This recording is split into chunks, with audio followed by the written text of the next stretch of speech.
29 दिसंबर 2024 का वाकया है। एक हॉस्पिटल के अंदर एक लड़का और एक लड़की दोनों ही एडमिट होते हैं, दोनों ही बेहोश होते हैं। दरअसल दोनों के ही होश में आने का इंतजार किया जा रहा था। न केवल उस हॉस्पिटल में बल्कि जितने भी काम करने वाले लोग हैं वो सब इंतजार कर रहे थे, बल्कि जहां जहां तक उनके बारे में सूचना मिलती है वहां के लोग इंतजार कर रहे थे कि कब उन्हें होश आएगा। इसी बीच में ये खबर सोशल मीडिया पर, अखबारों में हर जगह चल रही थी। हर कोई उनके होश में आने का इंतजार कर रहा था। इसी बीच में एक नर्स उस लड़की ने देखा कि 32 साल का वो लड़का जो बेहोशी की हालत में था, कभी उसका हाथ हिल रहा था तो कभी उसका पैर हिल रहा था। वो एकदम डॉक्टर साहब को आवाज लगाती है कि डॉक्टर साहब जितनी जल्दी हो सके आप जल्दी से आ जाइए, इस लड़के को होश आ रहा है। डॉक्टर साहब एकदम मौके पर पहुंचते हैं और मौके पर पहुंचने के बाद उस लड़के के सामने खड़े हो जाते हैं। अब ना केवल यहाँ डॉक्टर साहब थे बल्कि आसपास के पुलिस वाले भी होते हैं, कई वैसे लोग भी होते हैं, कई अधिकारी भी खड़े हुए हैं, कई डॉक्टर्स भी हैं, नर्स भी होते हैं। चारों तरफ से लोगों ने उस कमरे को घेरा हुआ था। डॉक्टर साहब के जो सबसे पहले बोल निकले थे वो पूछते हैं कि तुम कैसे हो, आप कैसा महसूस कर रहे हो। अब जैसे ही उस लड़के से ये कहा जाता है तो वो लड़का एकदम से देखते ही कहता है कि क्या हुआ। बड़ी आश्चर्य के साथ वो लड़का एकदम जब ये कहता है कि क्या हुआ तो तभी पूछते हैं कि मैं यहाँ कैसे आया हूँ। दरअसल वाकई इसका सवाल बिल्कुल सही था, जायज था कि आखिरकार हुआ क्या है और मैं यहाँ तक कैसे पहुंचा हूँ। दरअसल जब ये कुछ घंटों पहले जिस जगह पर था उस जगह पर लगभग 181 लोग होते हैं। 181 लोग यात्री होते हैं और 181 यात्रियों में एक लड़का और एक लड़की, ये दो ही सुरक्षित बचते हैं। बाकी जितने भी लोग होते हैं 179 यानी कि 179 सबकी मौत हो जाती है। और इस मौत की जो कहानी थी, इस मौत की जो दर्दनाक हादसे की बात थी, वो हर किसी माध्यम से हर किसी व्यक्ति के जब पास पहुंच रहा था तो लोगों को इस घटना के बारे में बड़ा आश्चर्य हो रहा था। दरअसल आज की इस कहानी के माध्यम से ये जानने की, समझने की कोशिश करते हैं कि आखिरकार जिस विमान में वो लड़का और लड़की बैठे हुए थे, आखिरकार उस विमान में उस वक्त क्या हुआ था और यह हादसा इतना बड़ा कैसे हो गया था। आदाब, नमस्कार, सत श्री अकाल, अस्सलाम वालेकुम। मैं साजिया। आज की जो सच्ची घटना मैं आपको सुनाने जा रही हूँ, ये सच्ची घटना शुरू होती है थाईलैंड, एक देश है, उसकी एक राजधानी है बैंकॉक। बात कर रही हूँ 28 दिसंबर 2024 की और 29 दिसंबर 2024 की रात लगभग 1:30 से 2 बजे के आसपास का वक्त रहा होगा। एक जो हवाई जहाज होता है उस हवाई जहाज का जेजू विमान 7C2216 ये अपने उड़ान भरने के लिए तैयार होता है। लगभग 3512 किलोमीटर का ये सफर तय करना होता है इसे, और ये सफर तय करने के बाद इसे साउथ कोरिया का एक मुआन अंतरराष्ट्रीय हवाई अड्डा है, वहां पर इसको पहुंचना था। 29 दिसंबर 2024 को सुबह लगभग 8:54 के हिसाब से इसको वहां पहुंचना था, जो वहां का टाइम था। दरअसल यात्रियों को बिठाया जाता है, जैसे ही अगर आप में से किसी ने भी सफर किया होगा तो उसमें से सफर के दौरान शुरुआत होती है, सभी यात्रियों का इंतजार किया जाता है, सभी यात्रियों की सीट मुकर्रर कर दी जाती है, किसको किस सीट पर बैठना होता है। जब टिकट लिए जाते हैं तो उस टिकट को लेने से पहले ही ये सबको पता चल जाता है कि हमारा सीट नंबर क्या है, हमारी सीट कौन सी है जो रिजर्व हो जाती है। ये जो विमान है, इस विमान में सभी यात्रियों को बुलाते हैं, चाहे वो क्रू मेंबर हो, पायलट हो, सहायक हो या फिर बाकी जितने भी मुसाफिर होते हैं। टोटल मिलाकर 189 सीटें इसके अंदर होती हैं। अब इसमें टोटल जो मुसाफिर बैठे हुए होते हैं वो 175 मुसाफिर होते हैं जो उसमें बैठ जाते हैं, जो यात्री होते हैं, जितने भी टिकट्स होते हैं जो वो बैठ जाते हैं। तो इनकी सेवा के लिए 6 क्रू मेंबर्स होते हैं, जिसमें एक पायलट भी होता है, एक सहायक भी होता है, और जब आ जाते हैं तो उसके बाद में सभी को एक दिशा निर्देश दिए जाता है कि जो क्रू मेंबर्स होते हैं उनके माध्यम से ये उन्हें संदेश मिलता है कि आपको कैसे सीट बेल्ट बांधनी है, क्या करना है, क्या नहीं। तो जैसे जैसे विमान में दिशा निर्देश दिए जाते हैं उसी हिसाब से मुसाफिर बैठे हुए थे। खुशी इसलिए मना रहे थे क्योंकि वो एक त्योहार बना करके, क्रिसमस का जो पर्व था उस पर्व को वो थाईलैंड की जो राजधानी होती है बैंकॉक, उसके अलग अलग हिस्सों में वो अपने इस पर्व को, त्योहार को मना करके आए थे। अब उन्हें अपने अपने काम पर वापस लौटना था, अपने अपने घरों को वापस आना था। अपने अपने परिवार से कोई 2 सदस्य है, कोई 4 सदस्य है, कोई 3 सदस्य है, इस तरह से कोई सिंगल ही ऐसा व्यक्ति होगा जो अपने घर से अकेला आया हो। इसमें जितने भी मुसाफिर होते हैं उन मुसाफिरों में ही अगर हम बात करें तो 173 मुसाफिर साउथ कोरिया के थे, और जिस देश से ये हवाई जहाज उड़ा था, थाईलैंड की राजधानी बैंकॉक से, थाईलैंड के सिर्फ 2 ही मुसाफिर इसमें मौजूद होते हैं। दरअसल ये लगभग 7 घंटे या उससे ज्यादा का ये सफर होता है। इसके बाद में बताया जाता है कि आपका जो हवाई जहाज है ये मुआन अंतरराष्ट्रीय हवाई अड्डे पर 29 दिसंबर 2024 की सुबह लगभग 8:54 पर उतरेगा। जैसे जैसे दिशा निर्देश तय हो रहे थे, इस समय की बात करें तो भारत के हिसाब से अगर समय की बात करें तो ये 29 दिसंबर 2024 की सुबह लगभग 5:37 के आसपास के समय होता है। अब सभी यात्री इसलिए खुश थे क्योंकि वो अपना त्योहार मना करके हवाई जहाज में यात्रा करके अपने अपने घरों को वापस आ रहे थे। लेकिन इसी बीच में कुछ मौसम की गड़बड़ी होने की वजह से, जब मौसम की गड़बड़ी होती है तो हवाई जहाज में कुछ डिसबैलेंस सा होता है, हल्का फुल्का वो हिलता है। जब हिलता है तो जो क्रू मेंबर्स होते हैं ये एक सूचना देते हैं यात्रियों को कि सभी अपनी सीट बेल्ट बांध लें और जब तक दिशा निर्देश है तब तक आप कोई भी सीट बेल्ट ना खोलें। अब उसका जो वक्त था, पायलट जब लैंडिंग करने के लिए तैयारी कर रहा था तो जो लैंडिंग गियर था वो फंस जाता है। उसके फंसने के पीछे एक वजह ये भी बताई जाती है कि पक्षियों का एक जत्था होता है जो इस हवाई जहाज से टकरा जाता है। इसकी वजह से लैंडिंग गियर में कमी आ जाती है, जिसको उतरना था 8:54 के आसपास। लेकिन तभी ये सूचना वायरलेस के माध्यम से दी जाती है उस हवाई अड्डे पर कि हमारा जो ये लैंडिंग गियर है वो पूरी तरह से फंस चुका है, ये खुल नहीं रहा है। तो इसलिए अब क्या किया जाए, ये दिशा निर्देश वहां से मिलने की कोशिश कर रहे थे, देने की कोशिश कर रहे थे। 8:54 पर उस हवाई जहाज को लैंडिंग करना था, लेकिन इसके बाद वो चक्कर काटना शुरू कर देता है, चक्कर काटना शुरू कर देता है।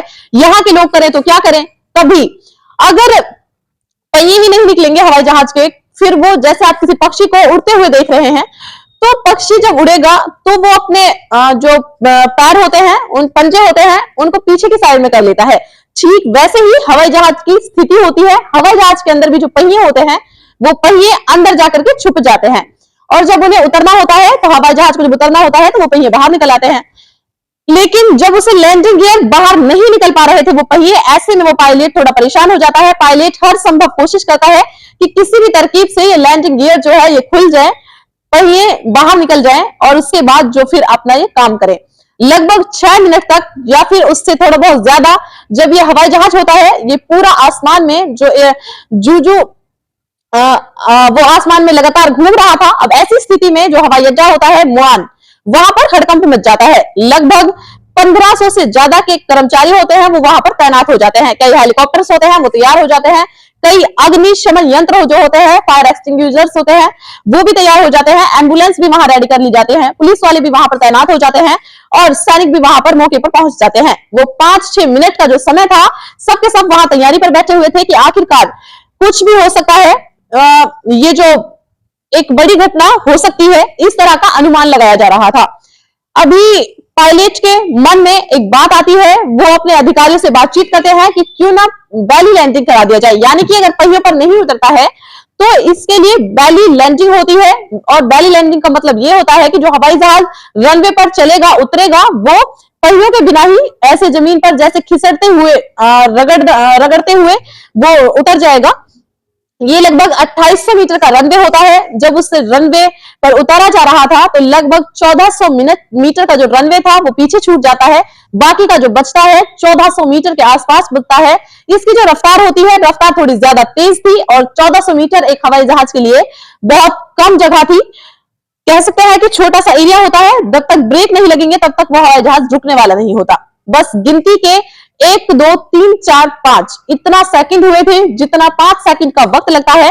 जैसे ही वो हवाई जहाज लगभग 181 क्रू मेंबर सहित मुसाफिरों को लेकर जमीन पर रनवे पर वो उतरता है, उतरने के बाद जो उसकी रफ्तार तेज होती है वो बहुत तेजी के साथ चलने लगता है, रगड़ने लगता है। इसके बाद वो बहुत तेजी के साथ चल ही रहा था, उसे रोकने के लिए एक जो एयरपोर्ट की दीवार थी उस दीवार पर जाता है और दीवार पर जाने के बाद टकरा जाता है। ठीक वैसा ही धमाका होता है जैसा क्या राजस्थान की राजधानी जयपुर में अभी एक एलपीजी टैंक ब्लास्ट होने की वजह से जो आग का गोला बनता है और आग का गोला बनने के बाद लगभग 200 मीटर के दायरे में एक बहुत बड़ा ब्लास्ट हो जाता है।